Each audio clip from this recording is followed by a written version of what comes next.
Hello friends, welcome है आप लोग का VMW में। दोस्तों, आज हम पढ़ने वाले हैं इस लेक्चर में क्लास 12 के फिजिक्स का एक नया टॉपिक जिसका नाम है गाउस के अनुप्रयोग।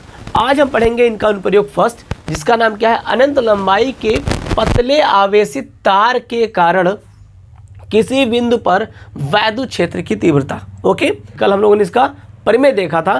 देखो फिर से गाउस का प्रमेय एक बार आपको याद दिलाता हूँ। गाउस ने बताया था किसी बंद पृष्ठ से गुजरने वाला कुल वैद्युत फ्लक्स φe का जो मान होगा इस पृष्ठ में उपस्थित कुल आवेश का 1/ε0 गुना होता है। ये किसने बात कहा था? ये बात कहा था गाउस ने। और गाउस ने कहा था इसके द्वारा आप किसी बंद पृष्ठ से गुजरने वाला कुल वैद्युत फ्लक्स का मान निकाल सकते हैं। ओके, तो आज हम क्या करेंगे, इन्हीं के प्रमेय का प्रयोग करते हुए किसी पतले आवेशित तार के कारण निकालेंगे क्या, वैद्युत क्षेत्र की तीव्रता। ओके, अब यहाँ पर क्या है, अनंत लंबाई। पहले में आवेशित तार बनाते हैं। यहाँ बनाता हूँ, एक मैंने आवेशित तार बनाया, एक हमने तार बना दिया जो समान रूप से क्या है, आवेशित है। ठीक, आवेशित है।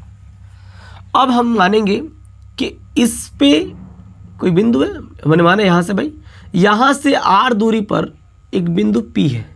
एक बिंदु क्या है, P है, जिस पर मुझे क्या निकालना है, वैद्युत क्षेत्र की तीव्रता इस पर ज्ञात करनी है।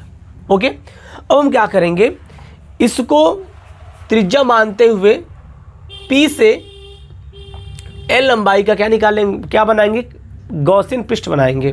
तो गॉसियन पृष्ठ कैसा होगा, बेलनाकार होगा। तो ध्यान से देखिए, यहाँ बना रहा है गॉसियन पृष्ठ। ये हो गया आपका क्या, गॉसियन पृष्ठ हो गया। ये क्या होगा आपका, गॉसियन पृष्ठ हो गया। और यहाँ से डिस्टेंस क्या है, सेम है, ए बी आर है तो ए बी आर है। समझ में आई बात की नहीं? अब हमने क्या बना दिया, एक तार से स्मॉल r दूरी पर मुझे बिंदु पे P पे मुझे क्या निकालना है, वैद्युत क्षेत्र की तीव्रता निकालनी है। उसको केंद्र मानकर हम r त्रिज्या वाले L लंबाई की हमने क्या बना दिया, एक हमने बनाया गॉसियन पृष्ठ। इसकी लंबाई कुल कितनी, यहाँ से यहाँ तक L है। ओके, चलिए अगर मैं बात करूँ किसी बेलन में कितने पृष्ठ होते हैं, तो ध्यान से देखिए। अगर मैं किसी बेलन की बातें करूं तो देखिए, मान लीजिए मार्कर भी हमारा बेलन का शेप में, तो इस बेलन के 3 पृष्ठ होते हैं। कौन कौन से? एक तो देखिए जो ऊपर वाला गोला सा होता है, एक ये और एक ये।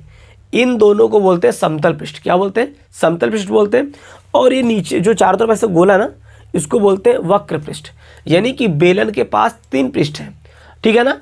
अब हमको क्या करना है, हमको सबसे पहले निकालना है कि इस बेलन से कुल कितना फ्लक्स निकल रहा है। ठीक है ना? उसके लिए क्या करेंगे, हम क्या करेंगे, इस पृष्ठ से निकालेंगे, इस पृष्ठ से निकालेंगे, इस पृष्ठ से निकालेंगे और तीनों क्या करेंगे, जोड़ देंगे। ठीक है ना? तो जोड़ेंगे तो पता चल जाएगा कि इस गॉसियन पृष्ठ से कुल कितना फ्लक्स क्या हो रहा है, निकल रहा है। ठीक है ना? तो चलिए सबसे पहले ध्यान से देखिए, हम मानते हैं कि यहाँ पर इस जो समतल पृष्ठ है इसको मैं नाम दे दे रहा हूँ क्या, ए। ठीक, इस समतल पृष्ठ का नाम क्या दे रहा हूँ, ए डैश। हमने माना एक बिंदु यहाँ पर एक छोटा अवयव मैंने चूज किया, जिसकी दिशा किधर की ओर है, ऊपर की ओर है, डी। और आपकी इलेक्ट्रिक फील्ड जो तीव्रता वो इधर की तरफ है, ई। आपका ई इधर की तरफ है। तो यहाँ पर एंगल क्या बन रहा है, थीटा का मान कितना बन रहा है, 90 बन रहा है। बन रहा नहीं बन रहा है? तो सबसे पहले हम क्या करते हैं, हम इससे निकालेंगे। लिखेंगे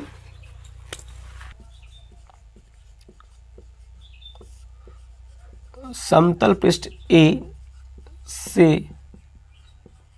गुजरने वाला कुल वैद्युत फ्लक्स क्या हो जाएगा, φE1। φE1 बराबर हम बोल सकते हैं क्या, इंटीग्रेशन ए लगा देंगे यहाँ से, vector E dot vector D. φE1 बराबर E D A cos theta हो जाएगा, कॉस थीटा। और यहाँ थीटा की वैल्यू कितनी है, 90 है। तो φE1 का मान क्या हो जाएगा, ई डी ए कॉस 90। कॉस 90 का मान कितना होता है, कॉस 90 का मान कितना होता है, 0 होता है। कितना होता है, 0 होता है। तो बोल सकते हैं यहाँ पे ई डी ए कॉस 91 क्या हो जाएगा 0। अगर मैं इनसे मल्टीप्लाई कर दूं तो मुझे फाई 1 की मान क्या आ जाएगी 0।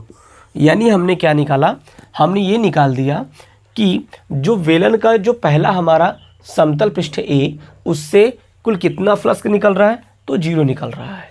अब हम निकालेंगे ए डैश से, लिखते हैं यहाँ से लिखते हैं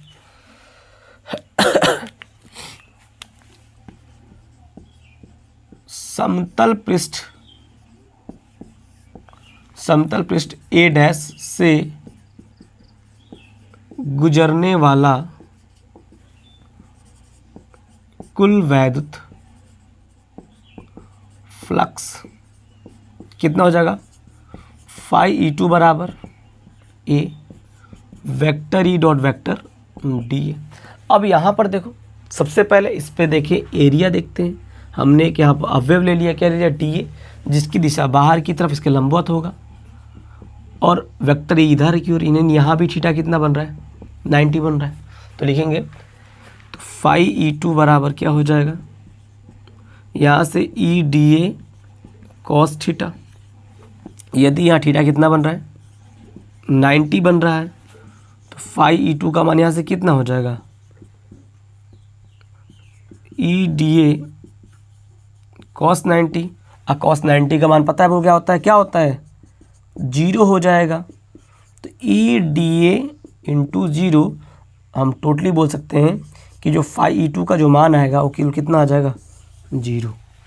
हमने देखा कि यहाँ से फाई E2 का मान भी कितना आ रहा है 0 आ रहा है। दोनों समतल पृष्ठों से कुल वैद्युत फ्लक्स की वैल्यू निकाल लिया। अब हमको क्या बचे, तीसरा पृष्ठ।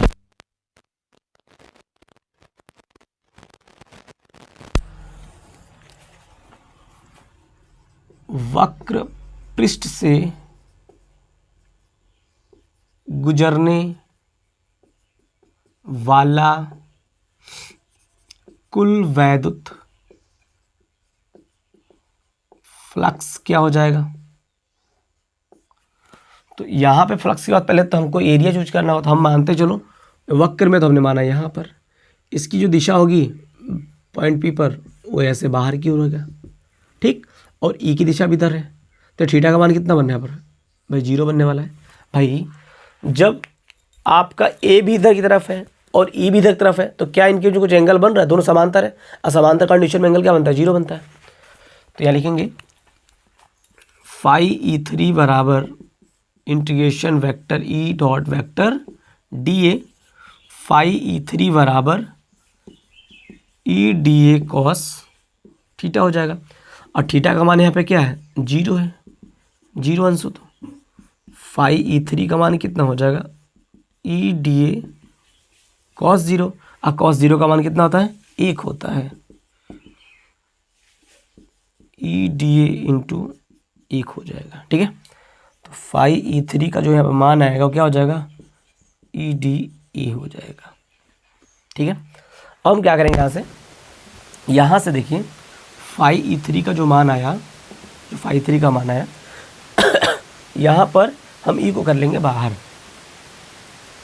डी ए हो जाएगा। अब ये बेलन, भाई बेलन का वक्र पृष्ठ क्या होता है, तो लिखेंगे बेलन का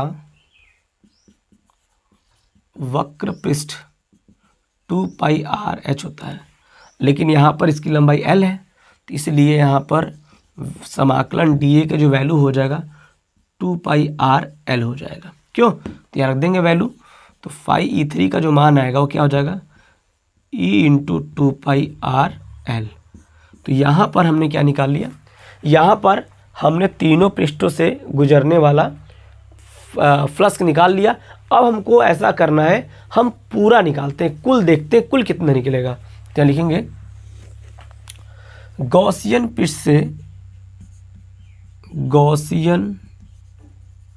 पृष्ठ से गुजरने वाला कुल वैद्युत फ्लक्स फाई ई बराबर phi E1 plus phi E2 plus phi E3 हो जाएगा। तो यहाँ पे वैल्यू रखें तो इसका मान भी 0 है, इसका मान भी 0, इसका है E इंटू 2πRL आया ना यहाँ पर। तो 5E का मान टोटली क्या हो जाएगा, E इंटू 2πRL। ये हमारा फाइनली आ गया कि जो हमने गॉसियन पृष्ठ की रचना किया, इस गॉसियन पृष्ठ की बेलनाकार में है, उससे कुल इतना फ्लक्स क्या कर रहा है, गुजर रहा है। ठीक है, क्वेश्चन नंबर फर्स्ट। अब भाई गाउस का अनुप्रयोग पढ़े तो कहीं गाउस के नियम का यूज भी करने वाले हैं, तो लिखेंगे यहाँ पर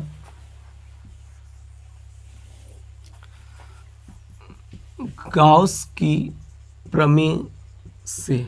तो गाउस की प्रमेय क्या था, फाई बराबर क्यू अपॉन में एप्सिलॉन नॉट, इसको बोलते हैं समीकरण नंबर 2। समीकरण 1 तथा 2 से, समीकरण 1 तथा 2 से क्या हो जाएगा, फाई इक्वल ई बराबर ई हो जाएगा। तो ई इंटू 2πRL बराबर क्यू अपॉन में एप्सिलॉन नॉट हो जाएगा। तो यहाँ से ई की वैल्यू क्या आएगी, क्यू अपॉन में 2πRL into epsilon naught. Okay, E is equal to 1/2πR epsilon naught Q by L. यहाँ पे होता है यदि Q by L is equal to lambda हो तो यहाँ से लैम्डा की वैल्यू रख देंगे, तो ई इज इक्वल टू हो जाएगा 1/2π एप्सिलॉन नॉट इंटू लैम्डा अपन में आर हो जाएगा। ठीक है, यहाँ पर ये चीज़ पूरा प्रूफ हो गया। ओके।